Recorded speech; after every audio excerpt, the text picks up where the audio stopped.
So we are deep into application season, and I thought it would be nice to make a video on how to prepare a good statement of purpose. For you big procrastinators or for people that had no like fellowship applications to write, this might be something you haven't even started doing. For those of you who are really on top of it, you might have like a full polished draft. I hope to give some advice here that can be of practical use to both groups of people, those that haven't started and those that are still iterating on a very nice clean draft. I'm going to talk about the kinds of things that you want to make sure are in that statement of purpose, and I'm going to make sure I talk about like how to word and convey the things that are in the statement of purpose. And I'll talk a little bit about how you want to change the statement of purpose from one place to another. But first, like I've done in other videos where I talk about applications, I just want to make sure that you are putting yourself in the shoes of the reviewer, right? Hopefully, there is a human being that is eventually going to read your statement of purpose. Ideally, that person is a professor that you're interested in working with, but more realistically, it could be someone screening, maybe like a current PhD student, maybe even a member of that faculty person's lab. Okay, so keep that in mind. Like the people screening your application ideally are people that are working on a PhD or the professor who already has a PhD, right? And so what kinds of things might that person want to learn about you? And be realistic for a minute. Is that person going to read every single word in a 1 or 2 page document in order to learn those things? Right? Now, do not use that as an excuse to write a poorly written or like bad prose statement of purpose. That's not going to do you any favors, because even people that skim, I skim like crazy. When I do read something, I will often read like the whole paragraph around it to get it in proper context. Even if I spend only 30 seconds on someone's resume, I'm often reading at least a couple actual whole sentences when I see the thing I'm actually interested in. And so know that not everything in your statement will be read by every reviewer. In fact, I can almost guarantee you no reviewer will read the entire thing word for word. But there's a good chance that all your parts will be considered at some point in time. So try to make sure the wording is nice. This is not an excuse to just like do a bulleted list with like your highlights. That's your resume, right? This is a statement of purpose. So there are parts of the statement that reviewers are more likely to read than others. I would say a lot of reviewers will read the intro, although I personally don't like reading it as much. And a lot of them will read your like outro, your conclusion. And then I think the thing that I personally skim for, and I feel like most people skim for the most, are through the middle parts. We're typically looking for things about you, because here's how it's going to look. The intro to your statement of purpose should introduce you as like a person who is interested in pursuing a PhD in whatever program this is, right? Like if it's computer science, it should introduce roughly why you're interested in a PhD in computer science. And that's kind of 2 parts, like why PhD as well as why computer science. And hopefully your introduction is giving a compelling answer to both of those questions. Now, your conclusion is going to explain why this program typically. And that's the part you're going to customize, but we'll talk about that later. And so I'll look at the intro to see who are you, and I'll look at the outro or the conclusion to see why should I like be interested in you specifically for this match? Like back when I was a grad student at the University of Maryland, the last paragraph was where I would see, okay, what does this person really know about Maryland? If we offer them, is this something they're really interested in? Talk more about specifics later. But then in the middle, that's where you put like all the stuff you did. So the front is like, why do you want? The end is kind of like, why is this a match? And then the middle is sort of like all the stuff that you did. And that can kind of align too with like what you want to do. Like maybe you're like, well, I did a project on SLAM for self-driving cars, and so therefore I want to do X. Like tons of that can be in the middle. But for the most part, the middle is containing your achievements, like quantifiable things about you, quantifiable qualitative experiences, I guess, too. Like I'm not saying numbers, but things about you that are like hard facts. Not like I really like robots, but like I was the president of the robotics team. Here is a hard thing that happened and how I managed the situation and how, we were better off at the end, right?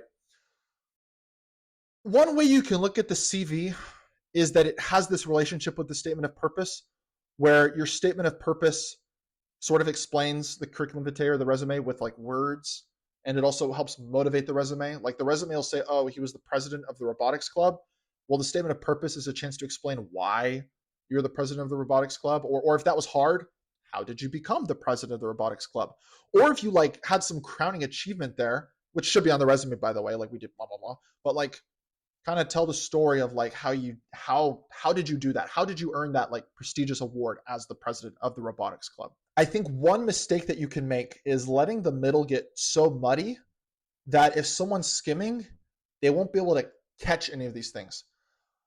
One way to get over this, but it's a little dirty, is to just bold things. And so like if you had a paper get accepted somewhere, you could bold that. You could be like, I got a paper accepted at IROS, and bold paper at IROS, right? First author. If it's first author paper at IROS. Or if you did an internship and there's a patent filed with your project, I did a project at Raytheon and we filed a patent number, blah, blah, blah. Maybe not the number, but bold, like patent pending, like make it easy. So their viewer who's skimming will be like, patent, interesting. Let me look now. Like how did they get to a patent? What did they do? And that's part of what you should make sure you're saying too. Like, let's say that what you did, ideally for a lot of you have like a paper you've at least helped with. And so when I see that in your resume paper, I'll either see that you're the first author or not. If I see that you're not, my question is, okay, did you like write one line of code, or did you like run a lot of experiments, or like attend every, like what did you do? If you're the first author, then I'm thinking a couple things. First off, I'm like, are you the person that wrote all the code? And that's why you're the first author, because you like executed. Was it someone else's idea? Or like, was this your idea? Or like, did another student write some code, which you took and then like improved, and then like you wrote the whole paper while they were busy with other things? Like there are many circumstances, and the statement of purpose is the opportunity to explain, right? Like, yeah, I was the third author, but don't say it that way. You're not saying, yeah, I was the third author, but like you don't need to make excuses for yourself explicitly, but implicitly you'll say, I wrote this and this, and I tested this, and when I went to my mentor with this, we talked and I proposed this. And so there's two things you can show, by the way, that are total opposites, but both equally important. One of them is that you take initiative and that you're creative, right? Like I came up with this, I proposed this, I suggested this, I saw this, and I knew that the next thing was this. That's great. Also try to show that you're teachable. Rather, I came to my mentor and I wasn't quite sure. They proposed this, I went and I tested it, blah, blah, blah. I came back and it worked, right? Those both demonstrate important things about you. An advisor wants someone that's going to listen to them. So demonstrate in your statement of purpose that you can humbly take direction. So that's a way to look at it. I said it earlier, put yourself in the reviewer's shoes. Your advisor wants someone that works hard, that's creative, that knows things, and that is going to take direction. So there is one trap you can fall into the statement of purpose. At least people say it is. I don't know if I believe it personally, but I'll share it because maybe it's true. Which is like, if you've done a lot of work in an area, and this is a very small percentage of you, but let's say you have like 2-3 papers in the same area, and you write this whole statement of purpose that's like, yeah, I am the person that accelerates generative adversarial networks, and I've accelerated them in these ways, and during my PhD, I want to work on accelerating generative adversarial nets. Well, the trap you could run into is you could get a professor come across the application that's like, wow, this person's so impressive, but like, I do robotics, I don't do GANs, next. Or you could have someone, even worse, that like is like, well, I do like acceleration for diffusion models, but this person sounds like they really, really like GANs. So like, they're a really strong candidate, surely they'll have opportunities elsewhere, pass. And if you only apply to a certain number of programs, it doesn't take too many times that you get unlucky, like you just get a bad reviewer maybe, and too many more times of reviewers that are like, okay, this is a very good candidate, let them have a shot with someone that's like closer to their expertise. And so you can run into a problem where if you seem too specialized up front, people might filter you out as like, well, they're not going to want to work on my set of problems. They have their own thing. Certainly, if you really want to work on that thing, don't write the dishonest statement of purpose. Like, tell them who you are. I really want to work on this specific thing. Be clear about that, right? Don't have them hire you if they're not the right fit for you. So the statement of purpose in some ways is a chance for you to filter on them. However, in this current admissions environment, I highly discourage you from taking that approach, like, unless you really, really mean it, because there's only so many spots. It is so competitive. The tiniest misalignments in signal can filter you out from a program that you otherwise really deserve to be in and that you could make a really big impact in. In terms of the conclusion and the personalization, that's the last thing I'll talk a little bit more about. You want to make sure that the biggest thing is just don't have mistakes in that part. The biggest mistake is naming the wrong school. That is really going to hurt you at a lot of places, because especially if it's not like, if it's like a top tier program and your application is so strong, they might forgive you. But even if your application is really strong, If you send an application to like UIUC and you name and you're like, I'm so excited to be at MIT, they might just take you at your word, right? And say, okay, like this person has so many other opportunities. We have this admissions target, right? These schools are going to admit some of them maybe 3 times the number of students they can actually enroll. That's the ratio. But they can't keep that ratio if they intentionally admit students that have already said they're not going to accept the offer.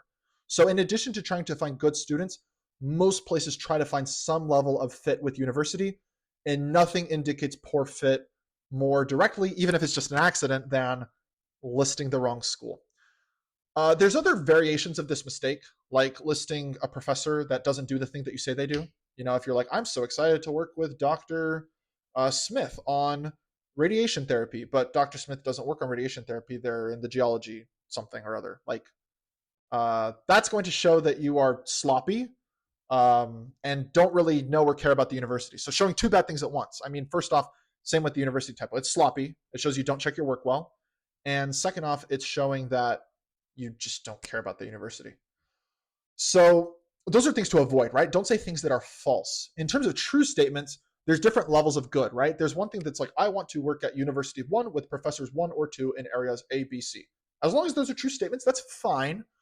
But it is nice if you can be a little more specific. Like I said earlier, it's kind of a trade-off because like there's a risk in being too specific, right? If you say, I want to work with Professor 1 on topic A, and Professor 1's like, man, I really hate topic A. Like I've been trying to get away from that for forever. Well, then that doesn't help much, right? I also don't think that hurts as much as other things, though, because it still shows that you looked. It shows that you're interested. Maybe that professor won't want to work with you, but it's not a bad signal to the general application, whoever's reviewing it, right? It's like, okay, they cared, they looked up, they know. But in general, try to look at the current stream of work coming from the professor you want to work with. Try to look at the things that they actively choose to talk about through public channels like LinkedIn, Twitter, their own lab. What projects are they highlighting? Don't just go on Scholar and sort their papers by year. And certainly don't just go on Scholar and sort by citations. That's the easiest way to end up talking to a professor about a thing that they worked on 5 years ago and that they don't work on now. Look at what they're currently doing and try to look at what they're talking about doing.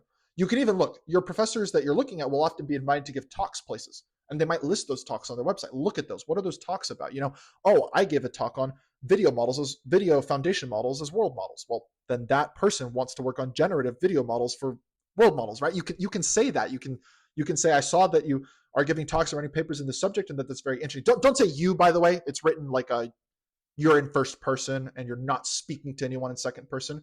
But you can certainly list that you understand that about that professor. And that's a good way to show interest. And that is the right way to do that research. Try to find as many accurate, up-to-date streams of information as possible before you just throw words out on the page hoping that they're still accurate. Okay, I think that's about as long as I want the video to be, and I think I gave the basics. Your intro, who are you? Why do you want to do a PhD? And why do you want to do a PhD in this area? Your conclusion, why are we a good fit? Why do you want to do a PhD here? And then all through the middle, your achievements, obstacles you faced, the ways you overcame them, things that I can point to in bold, even if you don't bold them, that are like, this is the specific thing that we did. If there's research, this is the outcome. Poster, paper, patent, real achievements, presentation, talk, things like that. Not just one more red flag in the outro.